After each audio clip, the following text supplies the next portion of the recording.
En 1972, un vent polaire souffle soudain sur le petit village endormi de Prémanon, dans les hauteurs du Jura.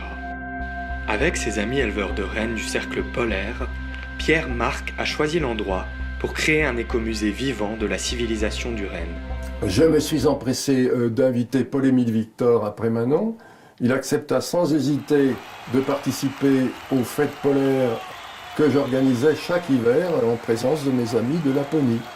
Pierre Marc est un de mes amis depuis fort longtemps et que j'admire beaucoup parce qu'il a vécu une aventure dont il a rêvé. Il est allé d'abord en Laponie, c'est-à-dire l'extrême nord de l'Europe. Il a trouvé ça tellement formidable qu'il a conçu l'idée d'importer des rennes en France et en particulier dans notre Jura. Le résultat en est maintenant, à peu près 10 ans plus tard, un troupeau de rennes d'une trentaine de têtes, des rennes qui naissent ici aussi, et puis tout un ensemble d'activités qui sont uniques en France. C'est une aventure humaine parce qu'il a voulu réaliser une idée qu'il a eue. Le succès de la vallée des rennes est tel que Pierre Marc crée en 1988 à Prémanon le premier musée français des pôles avec l'appui total de l'explorateur jurassien et le soutien de la commune, du Jura, de la Franche-Comté et de la Fondation des Pays de France. Vous voulez que je dise des phrases et des mots définitifs et historiques ? Je suis heureux de pouvoir remercier tous ceux qui nous ont aidés, et en particulier Pierre Marc. Je crois qu'on n'a pas suffisamment insisté sur le fait que si ce musée existe, c'est grâce à lui et uniquement grâce à lui. D'abord, c'est lui qui en a eu l'idée, ensuite c'est lui qui l'a réalisé. Très vite, je me suis aperçu que j'avais un énorme avantage. J'avais une âme, celle de mon ami Paul-Émile, pour faire de ce musée un lieu vivant, personnalisé, où la découverte passerait par l'émotion. Nous sommes devant une pièce maîtresse du musée, dont tu as fait don au musée de l'exploration polaire. C'est ton traîneau que tu as mis au point à Ammassalik en 36-37. C'est-à-dire qu'en effet, en 1936, j'ai construit ce traîneau sur la base de l'expérience que j'avais depuis 1934. L'histoire de ce traîneau est extraordinaire.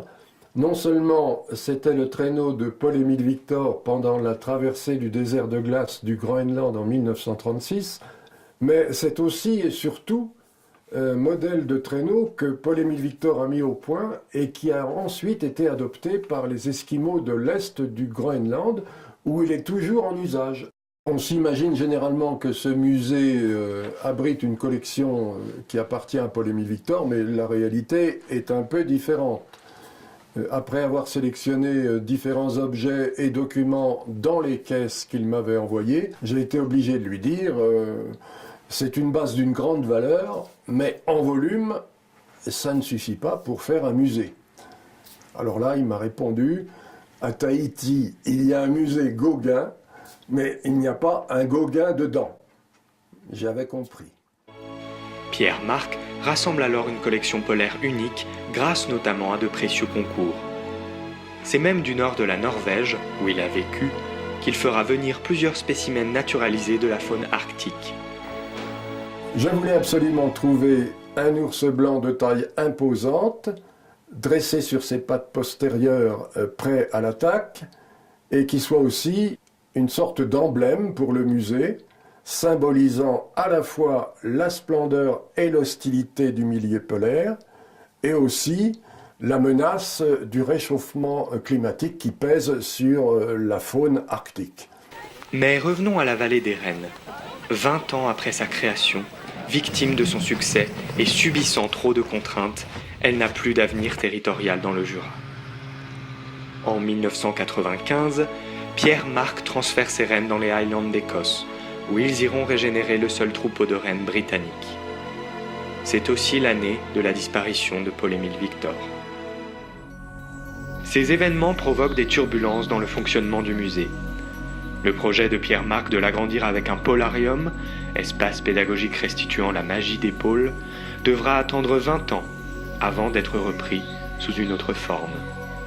En effet, en 2017, le musée polaire Paul-Émile Victor est transféré dans un nouveau bâtiment écologique financé par les collectivités locales.